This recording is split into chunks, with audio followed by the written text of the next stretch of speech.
Hi again, Pastor Tom Carter, Word Without Walls Ministry, with another Guerrilla Gospel message for you. Tonight, the title of the message is The Golden Rule. So, obviously, I'm going to be talking about, Matthew chapter 7, verse 12. And I want to read it in a couple of different translations, and I want to really just work on this verse tonight.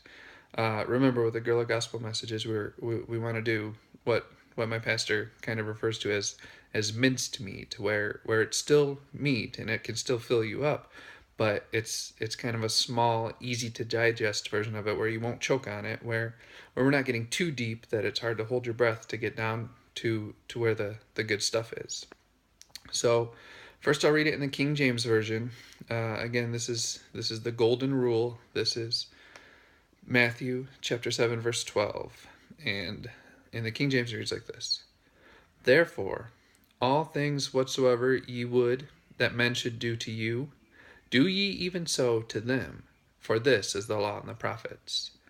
And it's kind of commonly referred to as do unto others as you would have them do unto you. But first, I want to talk a little bit about how it almost seems like a lot of times we get this as well as many other biblical principles and quotes and things of that nature. We get them kind of twisted around. We get them kind of mixed up. We kind of make them man-centered, which which is kind of what religion is anyway. So it's easy for quote unquote religious folk to turn to that man-centered, performance-based religion in anything that they do, and even to interpret the Bible kind of through that viewpoint, rather than looking at everything. Uh, Everything in the Bible must be looked at cross-eyed. It has to be looked at in light of the cross. You can't look at the New Testament through the eyes of the Old Testament. You have to look at the Old Testament through the eyes of the New Testament. You have to look at it from a finished work perspective. You have to look at it again cross-eyed, or through the eyes of the cross, so that you can understand kind of the context of where we are now. And again, we're not bringing the old into the new, but we're building on what came before us. I've said many times, when you stand on the shoulders of giants, that's when you can reach even higher. That's when you can see even farther. So we don't want to throw the baby out with the bathwater. We don't want to get rid of what has come before. We want to take what is good from it. We want to build on that foundation. Again, if I can say it that way, we want to. Again, sometimes you have to. What do they say? Eat the watermelon and spit out the seeds. Take what's good. Take what hits you, and then leave the rest of it. And sometimes you're not going to understand everything right now, but if you I think when Mary was pregnant with Jesus, some things happened to her and some things were said to her, and it said, she held these things in her heart, or she pondered those things in her heart, and that's okay. You don't have to understand everything right away. I said all that to say this.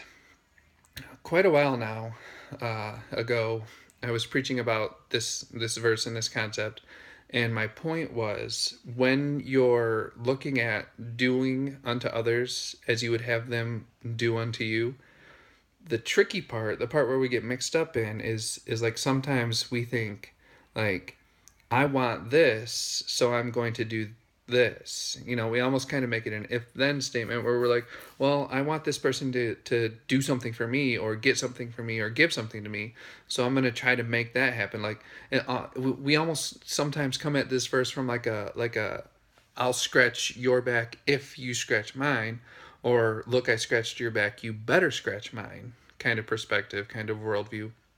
When I don't think that's what Jesus was saying at all. I don't think he was trying to give us a way to manipulate each other or control each other or get what we want from each other, because love is never about getting, because love is giving. That's what John 3:16 says. For God so loved the world, he gave his only begotten son.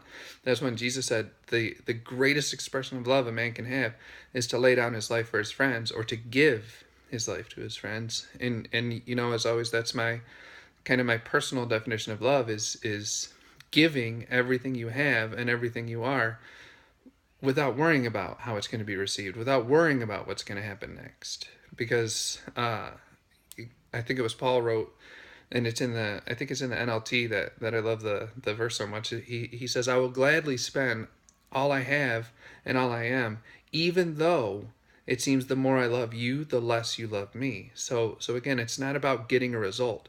You're not doing something for someone else that you want them to do to you, hoping that they will do it to you.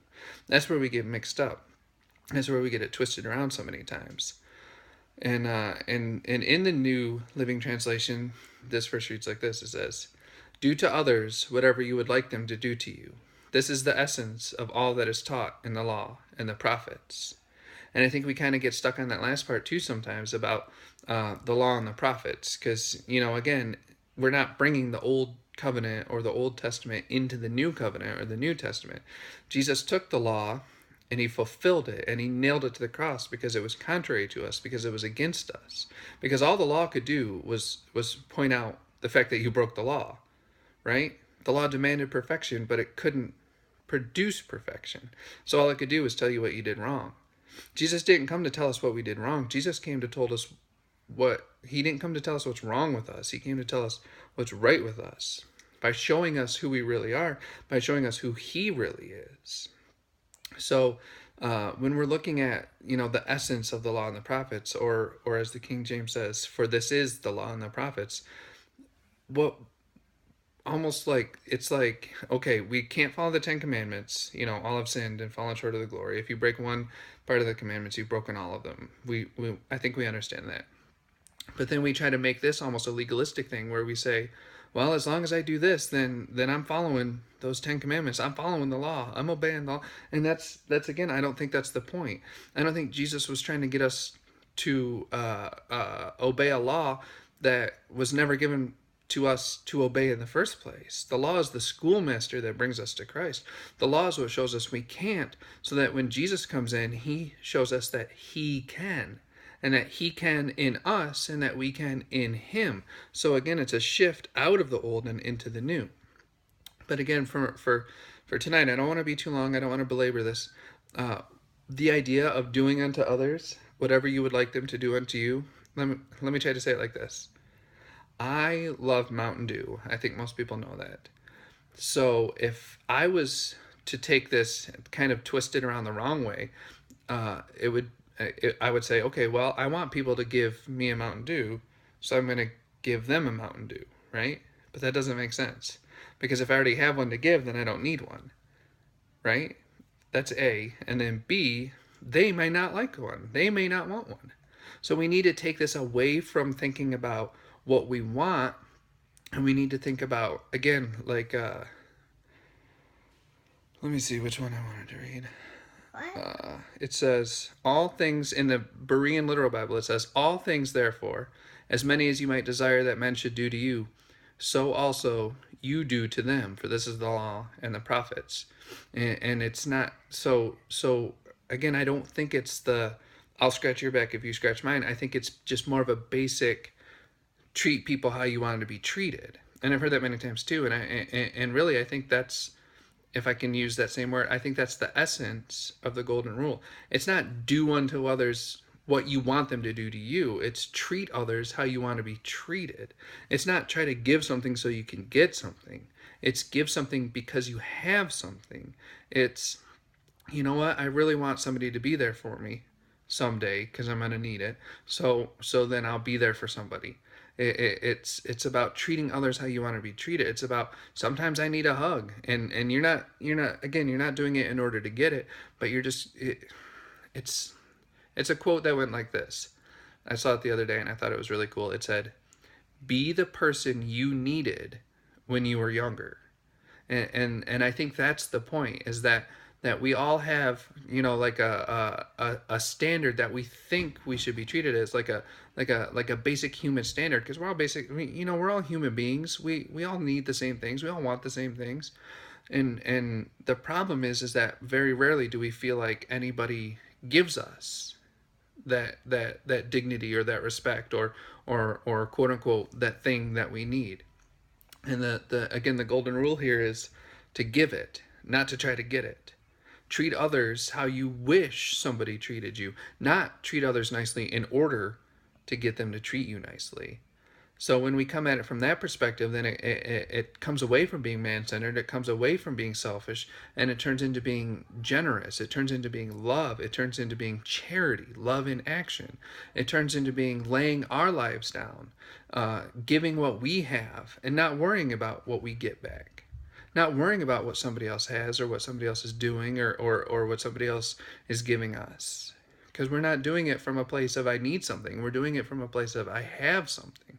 We're not doing it from a place of selfishness. We're doing it from a place of selflessness. We're doing it from a place of this is how I want to be treated. So what I'm going to do is, I think it was Gandhi who said, be the change that you want to see in the world. And I think that's the golden rule. Treat others how you want them to treat you. Give others what you have and don't worry about what they have. Don't worry about what they're giving you. Don't worry about any of that stuff like that. And again, I think that's the golden rule. It's not do in order to get. It's treat others how you want to be treated. Be nice to somebody. Be kind to somebody. Be forgiving to somebody. Be generous to somebody. Give them what you've got. Again, not in order to get something, but because you have something. So I hope that will I don't know, clear some things up about the quote unquote golden rule and help us to come at it from a different angle, come at it from a place of love, which is giving, instead of lack or need or selfishness or getting. So that was my hope for today. So as always, thank you for the support. Thank you for the help getting the word out there with the videos and the books and the rants. JesusRant.com. I guess that's it for tonight. So I love you, and there's nothing you can do about it. Amen.